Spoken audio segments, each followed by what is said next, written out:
Well, how's it going? You have made it to week 2. Can you believe that you already did a week of running? It's only 2 days. And you may be asking, well, Coach Kelly, carnival runner, how is only running 2 days going to help to get me to a 5K? Well, guess what? It works. You just got to trust me. And I'll tell you how.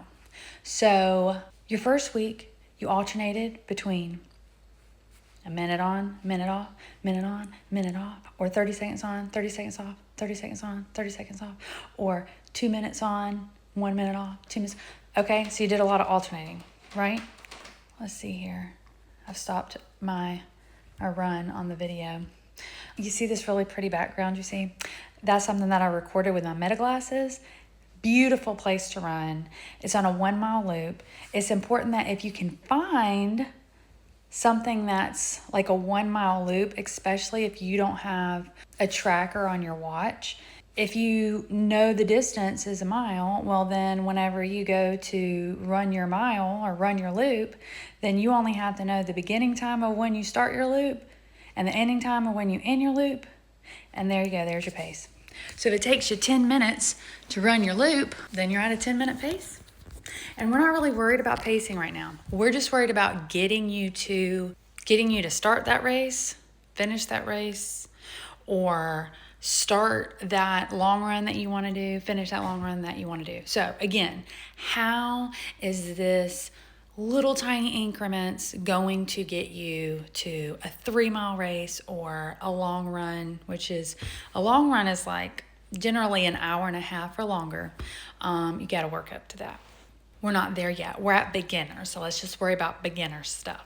The way that this works is what you're doing is you're building endurance, and you are building your mind to believe that you can run for a continuous amount of time.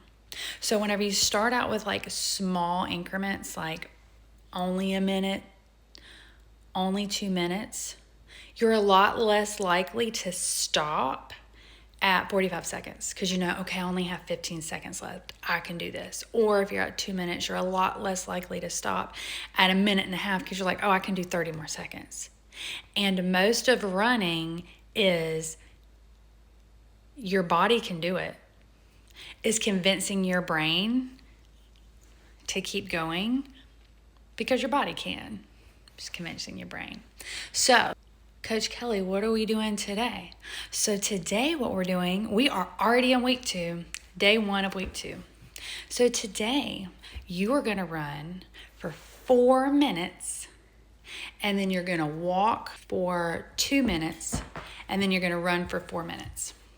Then you're going to take a minute break, take 2 if you need it, but no more than 2, and then you're going to do it again. Run for 4 minutes without stopping. Walk for 2 minutes. Run for 4 more minutes. And then you'll be done. Now, do you remember? What do we do when we're walking? What do we call that? If you remember it, put it in the comments so I know you're paying attention.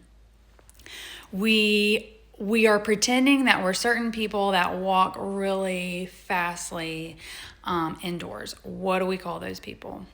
And you can see my shadow right there as I'm running along. So you're actually on a run with me right now in this video. I ran this a couple of days ago. Don't mind my arms. My arms are just all over the place. I can see them in that shadow. We do need to talk about running form. So that's something else that we need to talk about. We've talked about how is your foot supposed to strike on the ground. If you remember what that is, then please comment below. You should have learned that in the week 1, day 1 video.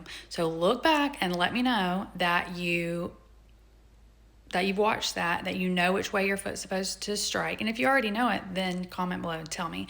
Just because I need to gauge where we're at. What else do we need to go over? Do you remember how long it takes to properly hydrate? Can we chug water during our run and then expect to be hydrated, or during our race? If you're properly hydrating, if it's not a middle of the summer race, you shouldn't have to stop at water stations. That will help your time tremendously.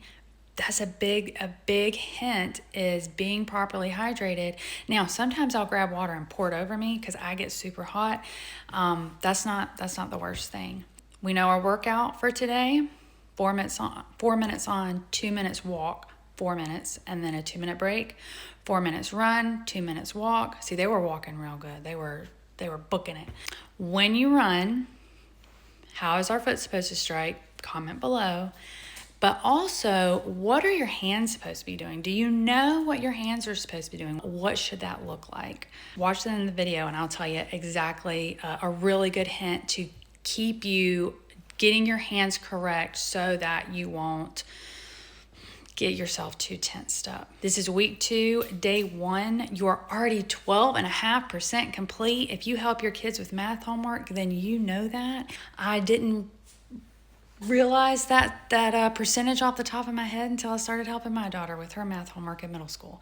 So there you go. And if you really know math, then you know how much more percentage you have left. If you know that, comment below and tell me. Okay, so we are about on the end here. So what we're going to do is, if you want to know with your hands what you should be doing, make sure they're not swinging in front of you. They need to be staying by your side, like elbows. I want to see if I can show you how to do this. Elbows by your side, like that. And then your hands, you're going to hold them like you're trying to hold an egg. And you don't want to squeeze that egg too hard or crack it. Or almost like that character, I don't know if I'm allowed to say his name, but the character that shoots webs out of his wrists, you keep your hands like that too. That's another way that people do it, to remember to keep their wrists forward and their hands loose. Remember, if you have not a hard-boiled egg, it's a raw egg, you don't want to crack it. You want to keep your hands loose. Shoulders relaxed, hands loose, by your side, not swinging in front of you, but going straight out. Okay? All right. You're going to do great. I'm going to add in some stretches here that I do at the end of my run, so just watch in just a second. I'm about to add that in. You're doing great, and I'll see you on day 2 of week 2. Okay, for our end of our run cool down, you're going to touch your toes, keep those legs straight, and then you're going to pull your knees over your toes. Normally you wouldn't do that in a regular squat, but you do for a runner squat. And you're going to stretch out those feet, and then put your behind back up, stretch out those legs, and then you're done. Great job today. Carnivore Runner out.